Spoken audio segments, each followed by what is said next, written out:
Kaixo, bueno, B bat ibilbideko azken bidalketa hontan, ebaluazio eta feedbacka landuko dugu. Eta bertan, bi atasa zehazki oain inberrekoa, lau B, lau C, bai? Nolaitean ebaluazio formatiboa eta nola ematean feedbacka. Eta lehendik dagoen beste bat, laua aurre ebaluazio nahi ginuna.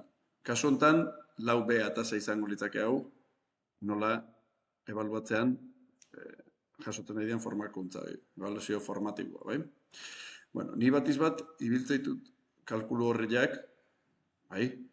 Eta gero, kalkulu horri desberdinak. Hau izango litzake kalkulu horri nagusia, zera guztikoa, modulo irakasgai guztikoa, kasu honetan komunikazio industrialak, eta hor daue, 0 erronka, lehenbiziko erronka, bigarrengo erronka, bai, bakoitzian, bale? Hemen bukaeran dago, bueno, horla jarleikelako, erronkako nota, baina guztia nondik dator. Bueno, dazkau jarduera desberdinak, unitate desberdinetakoak, bai, lehenbiziko unitatea, 2, 3. Eta orduan jarduerak guztiontan, hemen dagoen pixu desberdin hauekin, ateatzean nota bat. Vale? Aldi berian, kompetentzi teknikotako nota nola ateatzea? Hemen dago, 140 jardueran notak, 130 azterketan notak, eta 130 erronkako nota. Bai? Erronkako nota bat izango litzake erronkan parte hartzen irakasle guztiak jarritakoa. Orduan, eta aldi berian nota guztia erronkakoa izango litzake 130. Kompetentzi teknikoak eta 130 kompetentzi transversalak. Bai, zeharkakoak. Vale? Eta hor guzti hortan ateako litzake pixo horiekin. Aldi berian hemen ikuste dugu beste bat, erronka honek dakan pixua.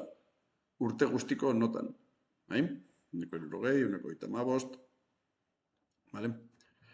Bueno, hor dauen nota desberdinak, bere pixuakin, pixu desberdinak, hemen zehaztuta. Aldi berian, nota jain nola atea dian? Hemen daue, jarduerak, igual da, bai? 2-3 jarduera, osea, 2, 2, gero azterketak, bai? Lehenbiziko azterketa testa, bigarrengoa, hirugarrengoa, gero azterketa praktikoak, bai? Orduan hemen jartze dugu 6 terdi hori, egon berko luke hemen. Bai? Vale. Eta, hirugarrengo kalkulu horri bezala ibiltza duguna, hau da, erronkako notak. Bai? Orduan, lehenbiziko erronkan, adibidez, batetik, zeharkako gaitasunak, 3 astean behin baloratzen jungea, eta orduan bakoitza daka bere zeharkako gaitasunan nota bat. Gero, aurkezpena ere bai, ebaluatu dugu, bai, irakasle desberdinak.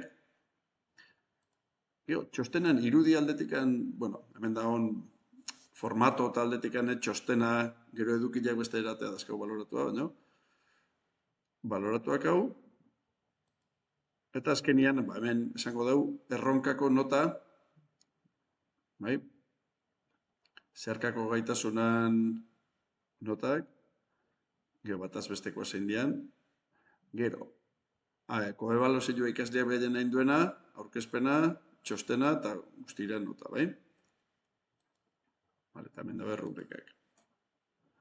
Eta hortatik ateako litzake, bakoitzan, urte, bueno, kasu honetan erronkako nota, eta, bueno, urte guztiko modulontako nota.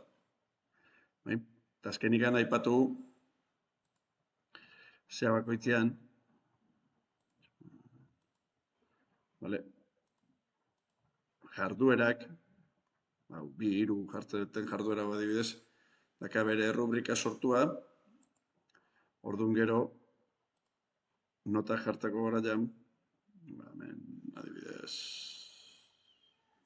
hau, bai, formatua, autonomia, bai, itekoa, guzti hori dago azalduta hemen.